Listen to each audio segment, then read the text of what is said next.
Welcome to this episode of the Marketing Guides for Small Business podcast. Hello, I'm Ian, and I'm joined by our Marketing Guides panel. Today we have Ken, Jen, Paul with us. Almost everyone has a love-hate relationship with email, right, everyone? Oh yeah. Yes. It can be a relentless taskmaster, interrupting our days with endless requests and endless spam. But I think we would all agree that email isn't all bad. And it turns out that email marketing is one of the most underutilized powerhouses in a business marketing arsenal. In this podcast, we'll talk about why and how you should leverage email marketing in your small business this year and provide tips for getting the most out of your email marketing efforts. So let's get started. All right, I'm going to start with you, Jen.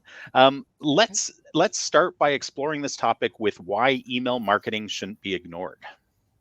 Why it shouldn't be ignored. It's funny because how many years in a row have we read articles where it was like the death of email, no one's going to use email anymore, right?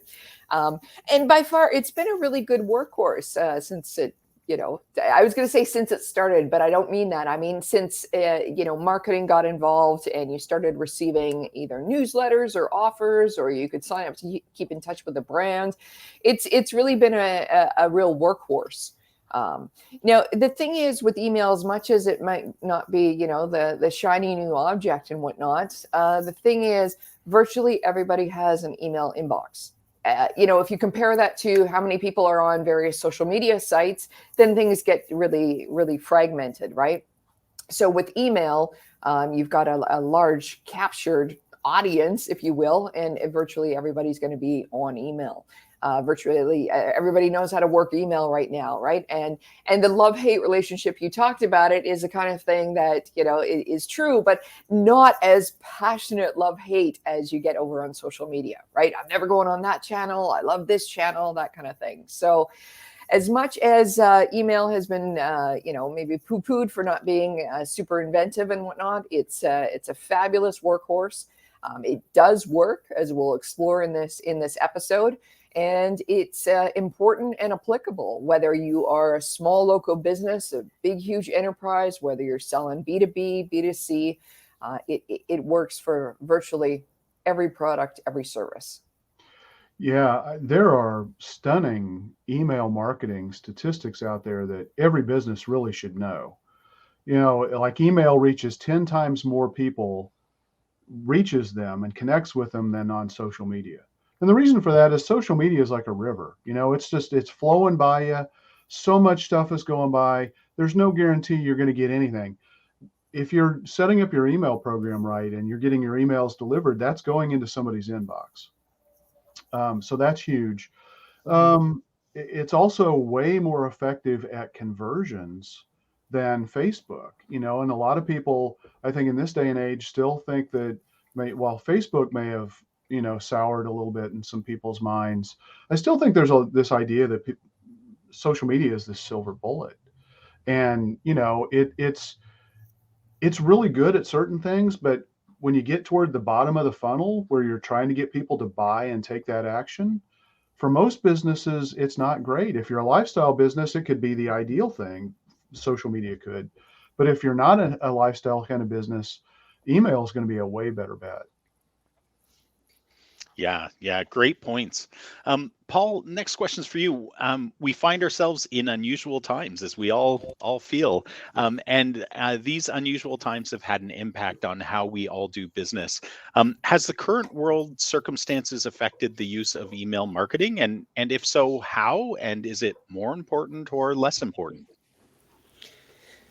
Yeah, very interesting question. Yes, it has definitely affected how we do business. I don't think it has made email marketing more important. I think it has made a lot of local businesses more aware of the importance of it, because we've lived in a digital world for a long time, but now with more and more things being done remotely, virtual meetings, virtual everything, email has, I guess from that perspective, you could say it's become more important, but I think it's more of an awareness thing, is that small business is starting to realize that you have to build your list. And it's been said for a long time that it's all about the list. And a lot of small businesses have never done that. And so email marketing wasn't even on their radar because they had no list to send emails to. And now they're becoming aware of how important that is, especially in the world we live in. So it's definitely a powerful channel. And like Ken said, there's a lot of statistics that show how effective it can be. And social media, I have never clicked on an ad in social media. And if it weren't for what we do, I wouldn't even have a Facebook account. So it's, I don't spend a lot of time on social media, and I find it hard to believe that I'm the only person on planet Earth that doesn't spend a lot of time on social media, other than YouTube, if you consider YouTube social media. But even YouTube, I skip the ads. I don't click on an ad. So yeah, email marketing I think is a lot more effective, especially if the business has a relationship with the customer. And that's the other part of it, is that the relationship between the business and the customer, that has to be there no matter what channel you're using. Yeah. Yeah. I think Paul's going to start his own podcast called All Marketers Are Hermits. Our faceless hermits. I'm going to get a Yosemite Sam caricature. There we go. We go. Oh, it's all good.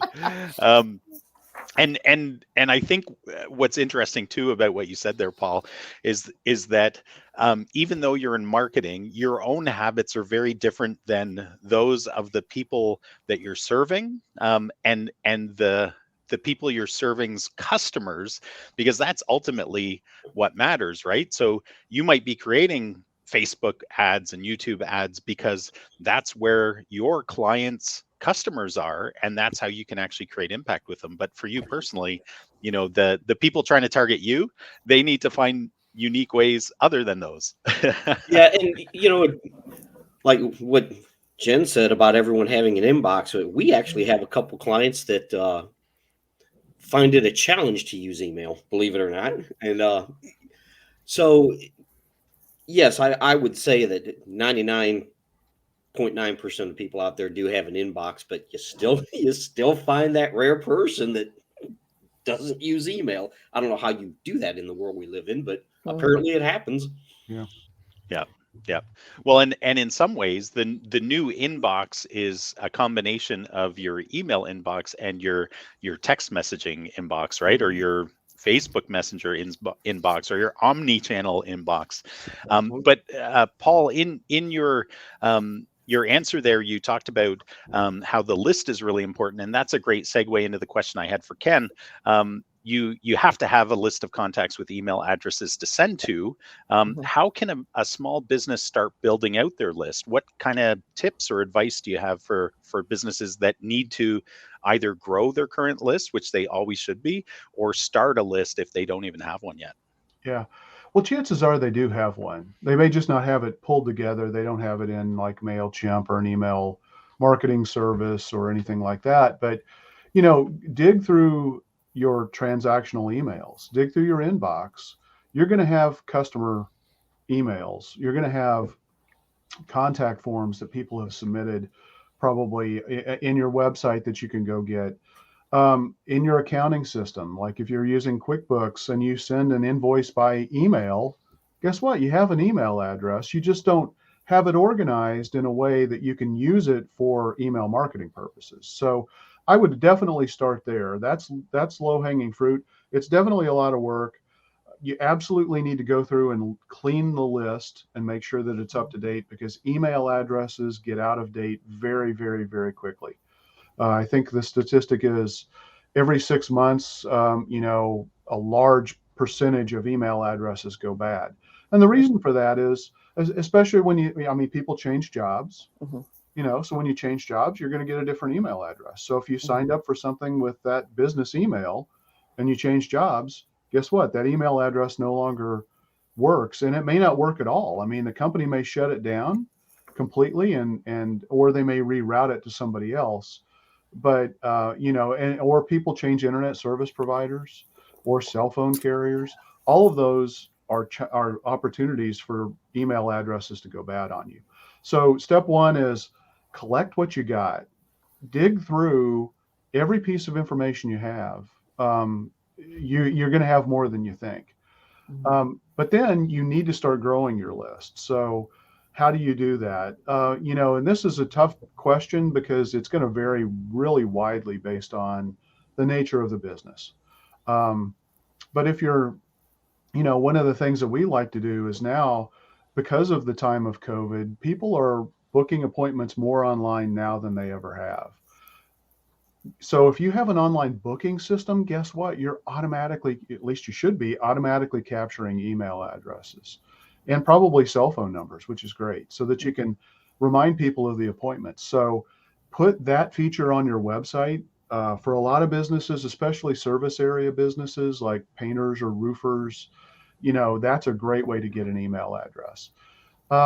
If you deal in information, you're a technology company, you sell B2B software, you can have a case study or a white paper or an ebook or a checklist or something like that to get people to give you an email address in exchange for valuable information.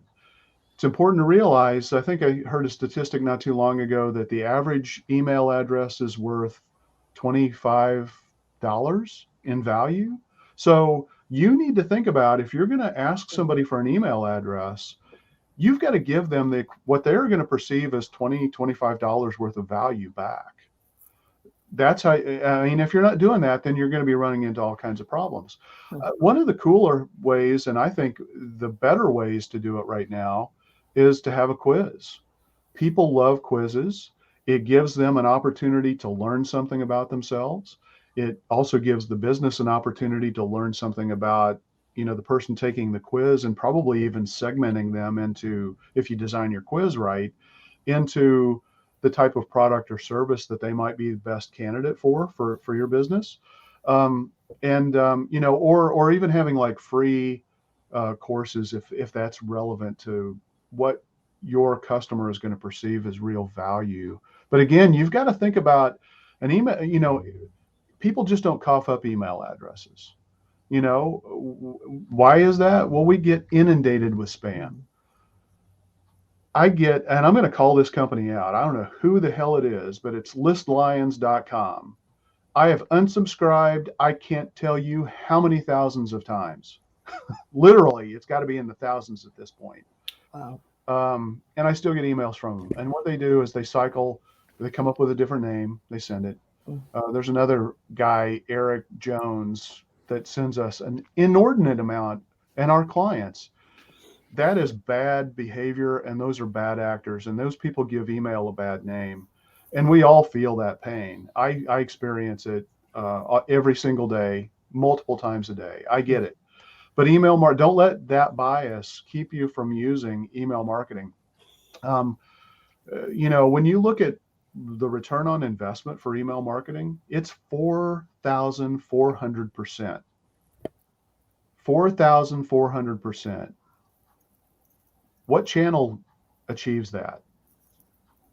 I don't know of any other channel that comes in even close to that. So don't let your own personal biases keep you from doing email marketing, but do email marketing in a way that it's constantly adding value. And the other thing is, it's not a one and done.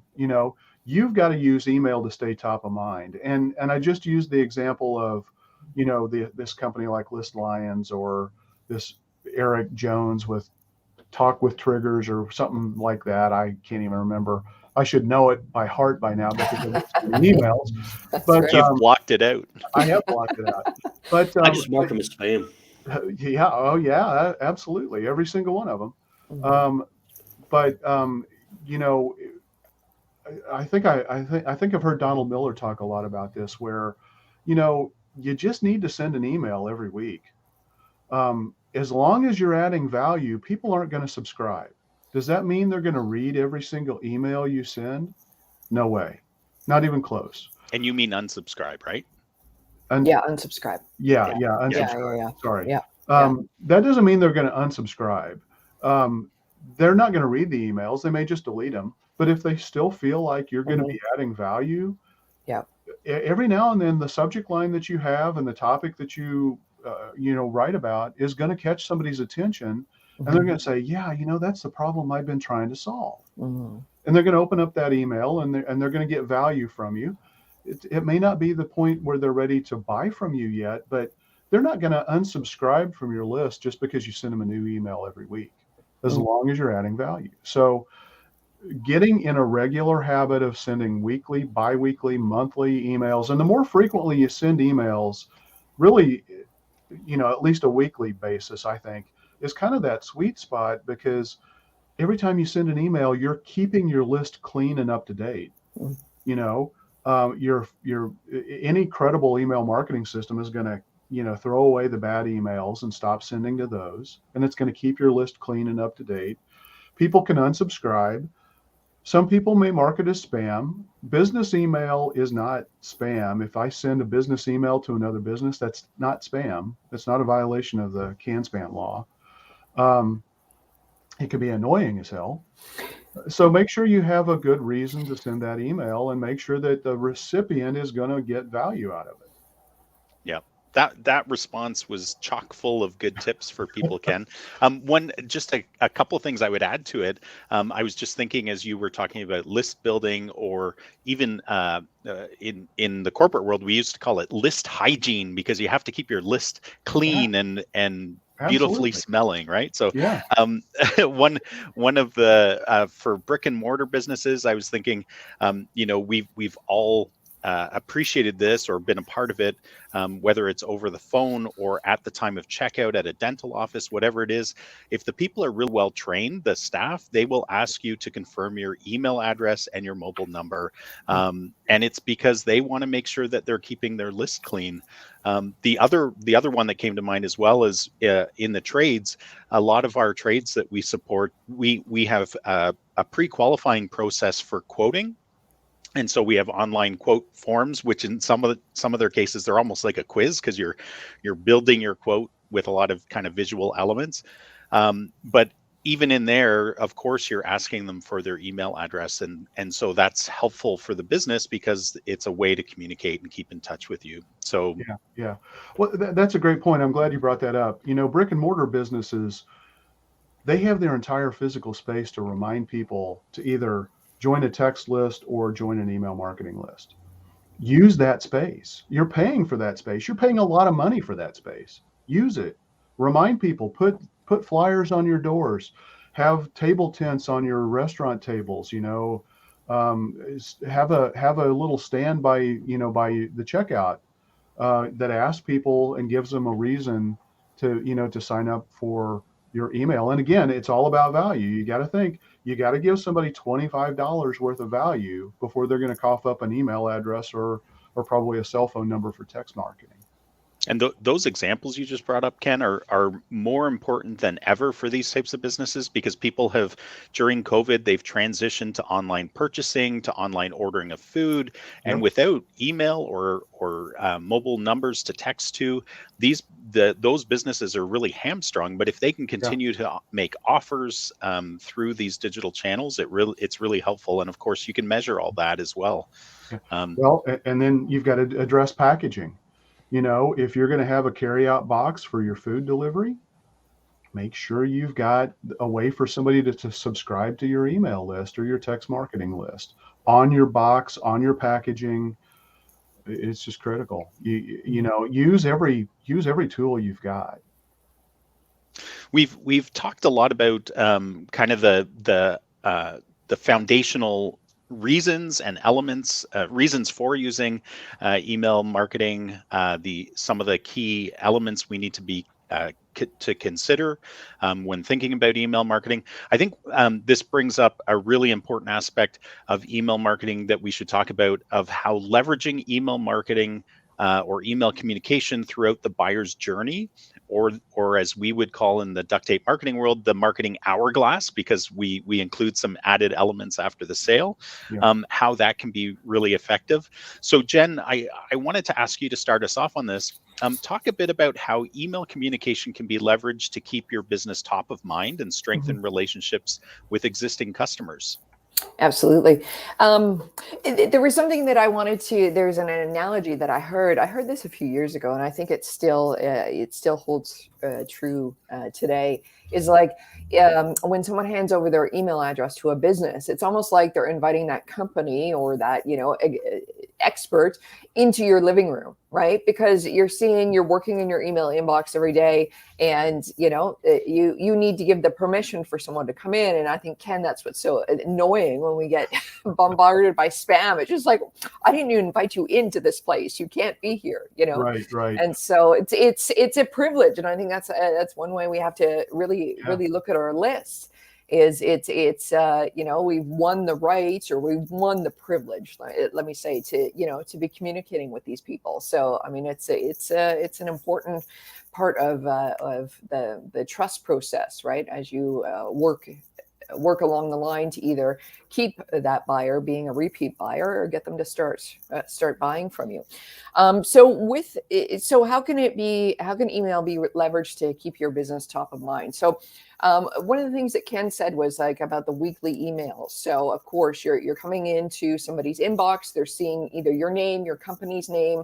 And I just want to go deeper on something that Ken mentioned about, like, not necessarily worrying about are people opening your emails. Now, that's going to fly in the face of a lot of analytics that we have in marketing about who opened, who clicked, what happened, blah, blah, blah.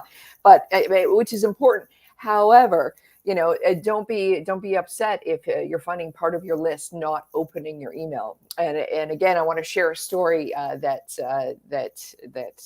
I heard some time ago, and it was of this company, and they said, okay, I want to show you our inbox and what we subscribe to with Amazon. And he opened up his inbox, and he's just like, if you were to purely look at me as an Amazon customer on their email list, I would look like I am ignoring your emails all the time. I don't open one of these things that I get from them at all. I just don't. However, and he flipped around, he had some numbers, kind of smudged out, so he couldn't see how much he was buying from them. But he's like, our business buys, a certain amount of office supplies or whatever it is from Amazon every single week. And so, in reality, we are this very good customer. We're just not going to read their email marketing that they send to us. And so that was that story stuck with me, because it reminded me that, even though some of the folks on your list are never going to open your emails for whatever reason, right? You got to look on the flip side. Are they constantly buying from you? And that goes back to, people do have favorite channels and how they like to consume or interact with you. That's why one reason social media, we encourage people to be, everywhere that it makes sense, because someone's favorite channel is another person's non-favorite channel and whatnot. So it's, you want to say something, Ken? Jump on in.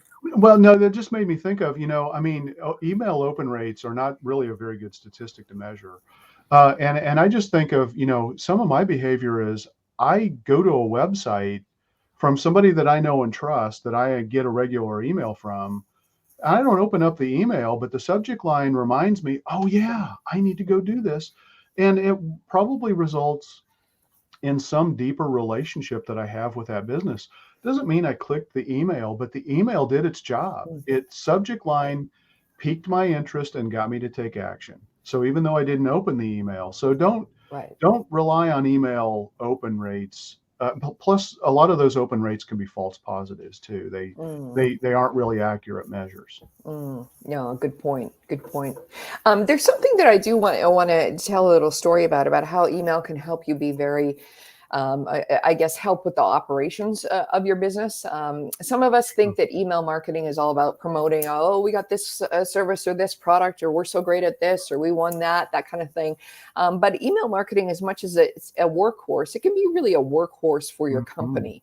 And one example I wanted to share is at the beginning of the pandemic, we still have them, but they are a law firm. And of course, they couldn't see, like many of us, couldn't see people in their offices. So they had to take everything online. And, that was a rough thing for all of us to get used to very, very quickly, or many businesses. But anyways, one of the things that when we were meeting with them, they were saying, we're getting inundated by all these phone calls and emails about, are we open? What do we do? This, that, whatever.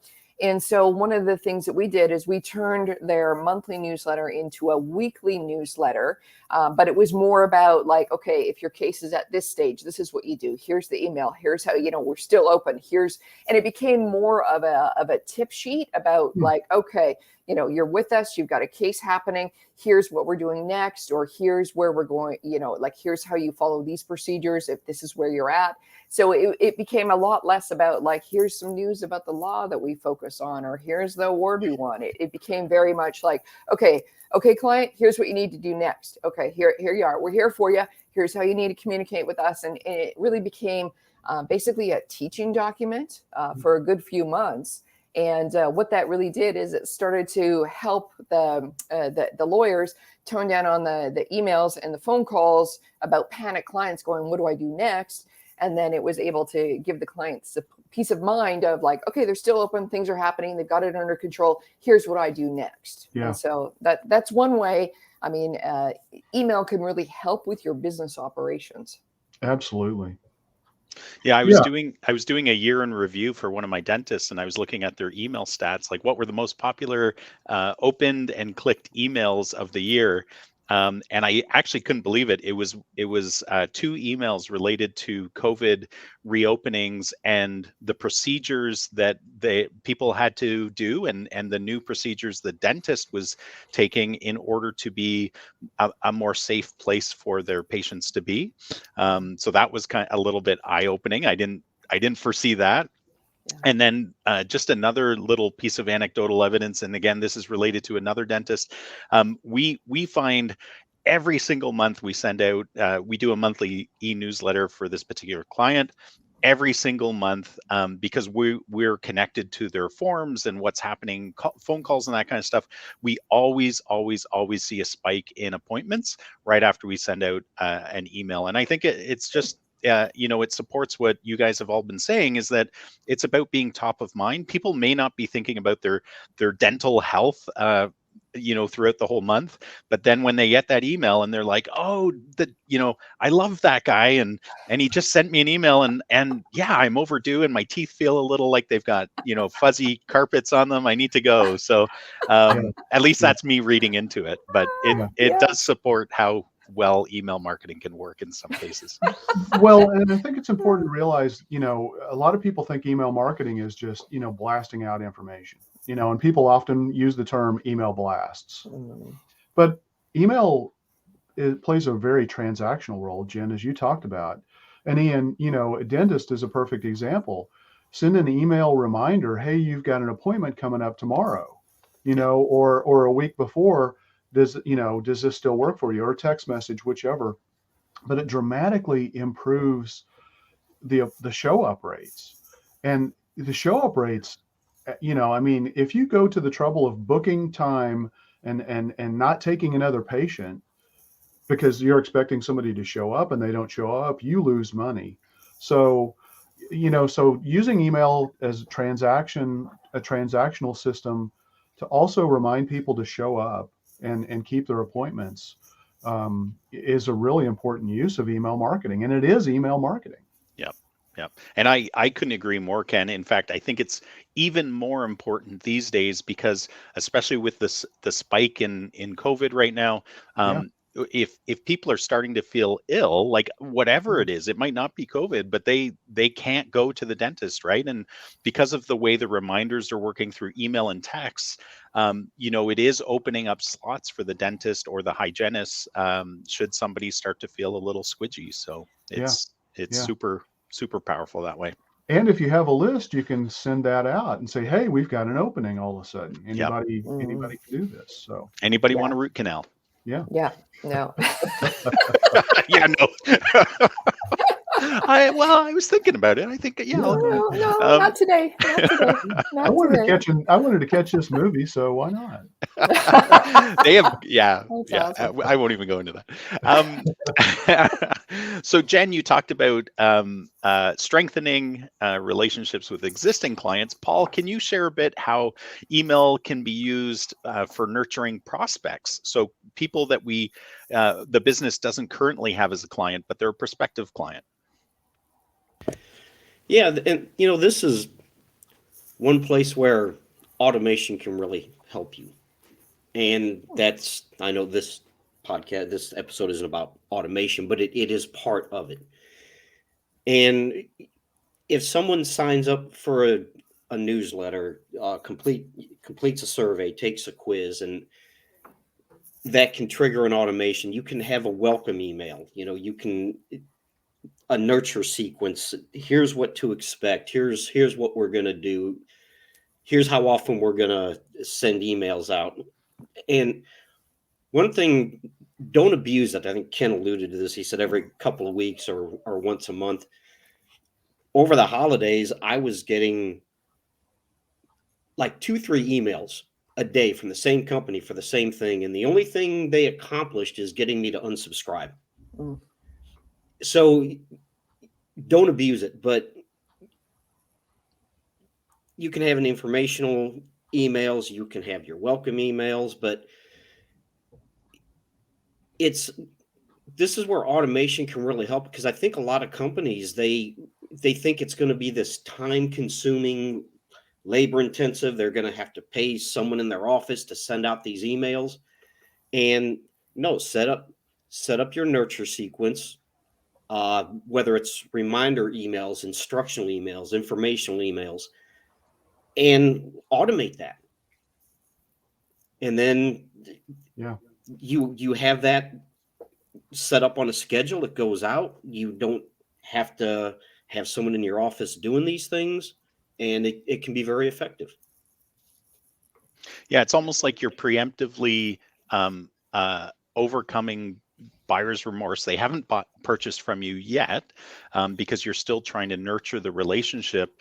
But one of the things we're doing in our business is building out a follow-up campaign for when we have a discovery call with clients, because our sales process tends to be a little bit longer than more transactional type businesses. And so we want to reinforce, here's the things that we talk about with everyone, because they're our core competencies. So we just want to reinforce those, throughout the next 2 weeks, so that people keep us top of mind when they're talking to the next agency, because usually people have a comparable set of agencies they're talking to when coming to a decision. Yeah. We're reminding them of, hey, this is how we're different in the marketplace. Yeah. Well, yeah, and I think Paul kind of hit on it a little bit too. The informational emails and Ian, you've talked about it a little bit too. I mean, it's like, what do send an email giving people instructions. Here's what you're going to have to do to follow our COVID protocol. If you're a dentist, for example, or if you're a house painter, and 2 days before you're scheduled to go show up and do the work, and it's an interior paint job, for example, tell them, hey, remember, move everything away from the walls in these rooms, or move everything out of these rooms if you can, so that we can get in there. That's good for the business to do, because that means that they don't have to spend time moving stuff and costing them extra labor. And that could either result in them charging more money to the client, but that may not make the client happy either, because they are like, oh, well, I had to pay an extra $50 or something like that. So just communicate, and use your email as a tool. And again, it's kind of an onboarding in this case. Use email to help onboard and build that customer success from the get-go. Yep. Paul talked about nurturing prospective customers. Jen talked about nurturing relationships with existing customers. Ken, I wondered if you could talk a little bit about how you can leverage email marketing for powerfully generating referrals or requesting online reviews after somebody's purchased from you. Yeah, absolutely. One of the challenging things for a lot of people is to get into the habit of asking somebody to go write a review. A lot of us just aren't comfortable doing that. We would hope that if people had a great experience, that they would just go write reviews. Statistic after statistic after statistic shows people are willing to write the reviews, but you need to remind them and you need to ask them. Most people as humans, I think we're kind of hardwired to skew toward writing negative reviews because we want to protect other people from a really bad experience. Um, that's kind of doing a disservice to all of the great businesses that we're really satisfied with. And so if the business has a regular system in place to ask somebody to go write a review and make it super easy for both the business to implement so that it happens and it's just a process that just goes, and then make it super easy for the person that you're sending the request to fulfill, that review request is really important.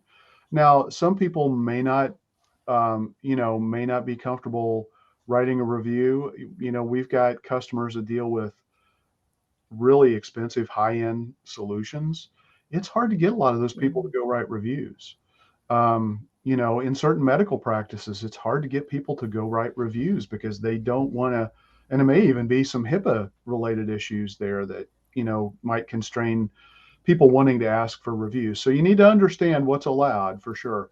Up until recently, financial advisors in the United States could not ask somebody to go write a Google review or any kind of a review. They can now. So that's really important. That's a major change. So you got to get into the habit of it. You got to make it a process. And email is one of your most effective tools. Text message marketing is also a really effective way to ask for reviews. Now, for referrals, I think the gold is in database reactivation or customer reactivation. If you have a list, it is so much cheaper to get somebody who's already purchased from you to come back and purchase from you again.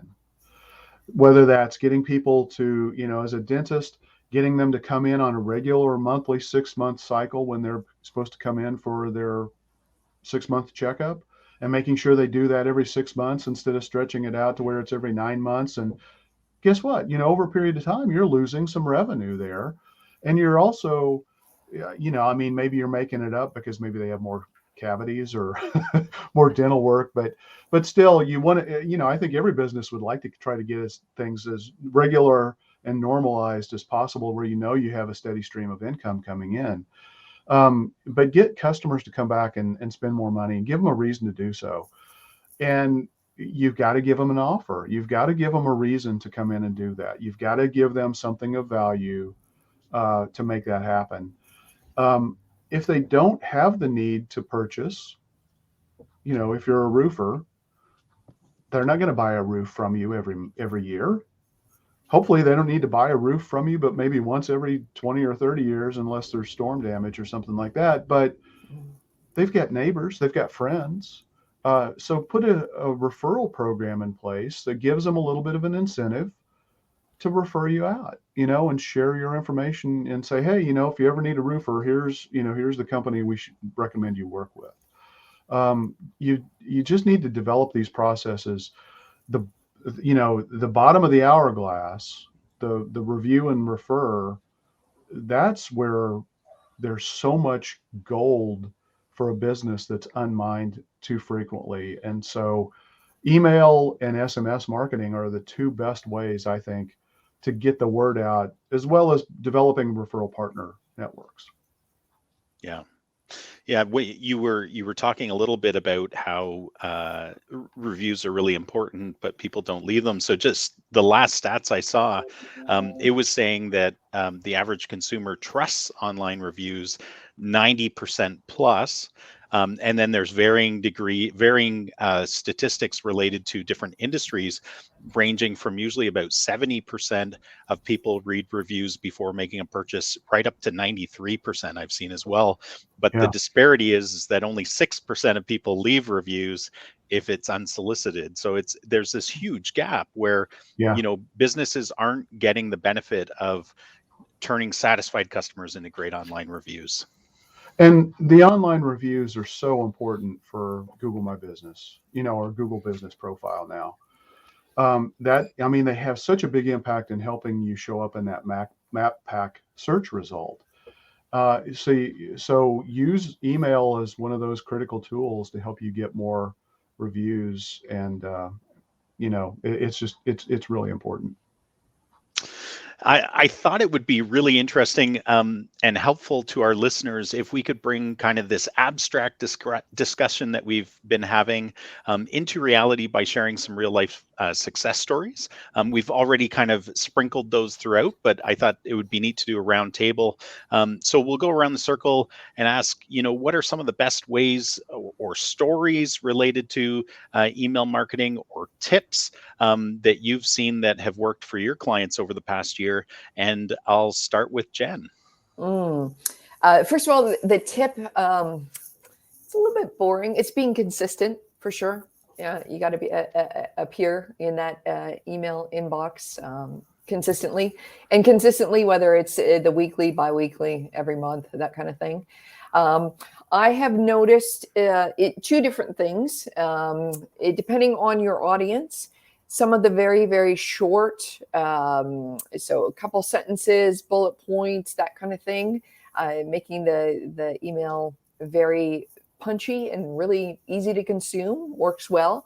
Then, and we see this all the time in marketing, on the flip side as well, same with podcasts, same with blogging, the very long form content working.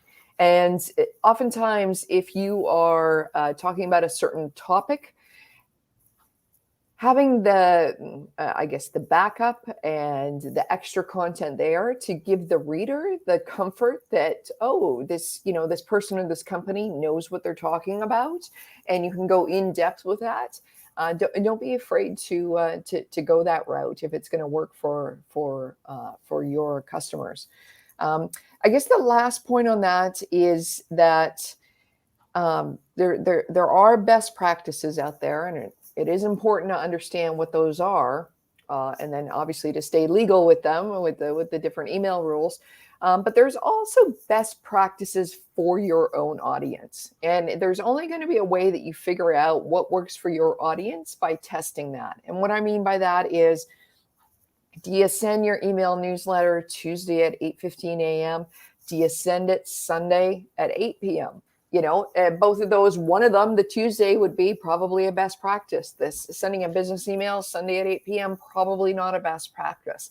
However, I do know of some companies and some individuals that do that Sunday mailing because it's shown to work for their audience. They get the great response. So my recommendation would be, make sure you're skating on the right side of the law when it comes to your email marketing, but don't be afraid to experiment. Is your audience, the early risers that are going to, consume and do the most activity in the morning? Is it midweek? Is it end of the week? Is it the weekend? Oh my goodness. So you do have some leeway to play with. And you want to get to the point where it's the best practice. You're doing the best for your audience. And you're only going to know that through experimentation. That's awesome. Great points, Jen. And yeah, you just reinforced, how no matter what you're doing from a digital marketing standpoint, even if it's traditional marketing, somehow you need to measure. You need to be keeping your eyes on what's happening so that you can improve. Isn't it a Peter Drucker quote that says you can't improve what you don't measure? So we all need to measure things. Is that attributed to him? I have never been able to figure out the source. Somebody's attributed. Every source goes back to Einstein, right? So I'm sure it was Albert Einstein. Yeah, and then you find out it's not true. Paul, what about you? Do you have some stories or tips to share about how our listeners can be more effective in email marketing? Well, I think we've touched on some of it throughout this podcast, but email marketing it's a bunch of things. It's awareness and informational. And yes, you can talk about products. Every once in a while, you can have an offer, but it shouldn't always be about selling something. It should be about keeping your customers in mind, what's best for them. And when you're sending out email, you can have you can have an FAQ email about frequently asked questions.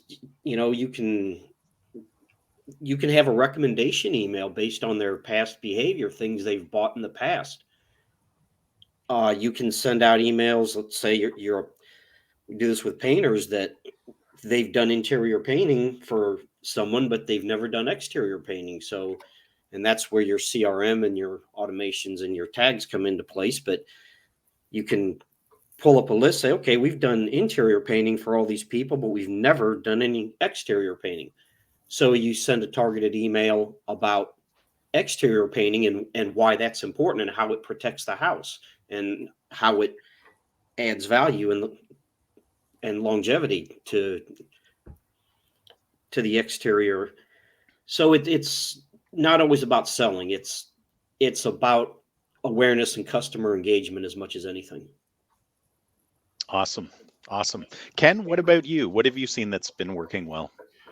Well, I'm going to disagree with Paul just a little bit. I think sometimes it's all about selling. I mean, what does Amazon do? Every email you get from them is a suggested product, right? That, you And they're know, all trying deleted. to drive you, so it just really you've got to, I mean, in general, I agree with Paul, but if your focus is really selling products, and high transactional, e-commerce or commerce kinds of businesses, whether that's getting people to come into your store, whether it could be a restaurant, it could be retail, where you've got high transactional volumes, then maybe your sales or your email focus is a little bit more sales focused. If you're, a tech company and you sell something that is very expensive and you may take somebody 3 months, 6 months to make a decision, then you've got to focus your emails maybe to be more educational and informational, and work in a little bit of sales incentives, from time to time. So really, there's no single recipe that works. As Jen said, you've got to test this, you've got to see what works, you've got to pay attention. Consistency really is key. Um, like you mentioned, Ian, we've seen spikes with customers, in terms of new business coming in based on, a new email going out. So that can work really, really well. We also see that, a lot of people, when they go to your website, they're not ready to talk to you, but they're ready to learn from you. And so they'll raise their hand, they'll give you an email address, tell me, give me this valuable asset. And then, you continue to send them emails over time. It could be 2 weeks, as you talked about, Ian. It could be over 6 months. But the whole goal is to nurture them to the point where they're ready to become a customer, or at least take that next step. You just have to test it and think it through, and really align it with the way your customers are wanting to buy, and kind of align it as best you can with that customer journey. I think the key thing, though, is email works at every phase of the customer journey really, really well. Yeah. Yeah. Yeah, Yeah. Go ahead, Paul. that's a good point that Ken made. It really depends on your business. If you're a restaurant or you sell a product that people buy on a regular basis, then yes, your emails are probably going to be more transaction based. If it's a longer selling cycle or something that people buy infrequently, then I think a lot of your email efforts are going to be about staying top of mind. Yep. Yep. Yeah, it's all about knowing your audience, right? And it's not about you, business owner. It's about your audience.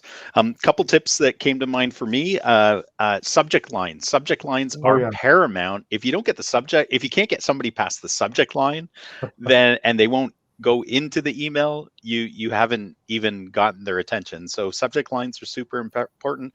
Um, uh, uh, I would say testing is vital. I even in the corporate world where we had many people, managing many parts of our marketing puzzle. Testing is so vital. We've all gotten emails and then an email shortly thereafter that says, "Oops, sorry." So test the links, read the email, have an approval process within your business before sending it out, because nobody wants to have mud on their face. And then the last tip that came to mind too was related to hiring. We've talked about selling and informing. Send out an email to your email list of customers telling them that you're looking for new people and explain who these rock stars are, so that you've just spread your net much further, because these people have friends, sons and daughters, husbands, wives, colleagues that may be good fits for your business. And it always helps to spread the word far and wide, especially in this day when in a lot of businesses it's hard to find good people quick. So Yeah. leverage your email list. Yeah. But the key thing is, if you do screw up, it's not the end of the world. Don't try to do it all the That's a good time, point. obviously, and have fun with it. Like you said, oops, we messed up. It occasionally happens. It just shows the real side of your business and your personality. So have fun with it when it does happen. It will happen. I've gotten the emails that say oops, and it's got like a Giphy doing a face slap, right? Yeah. Any last tips or anything you feel overwhelming reasons that you need to share with our listeners before we sign off today? This is one of my favorite topics. I really think email is so underutilized. I get so frustrated that I can't get people to use email the way they can and should. You're leaving money on the table if you're not doing email marketing on a regular basis. Put a system in place to collect email addresses. Build your list. Yep. Perfect. Automate. Well, this is a good place to wrap up, guys. This has been fantastic. As we've heard a couple times now, this is Ken's favorite topic. So just all our listeners, just email Ken, email Ken a lot with questions you may have. But again, if you like this podcast, please share it with other business owners who could benefit from it, and have a great day. Bye for now. Great. Thank you.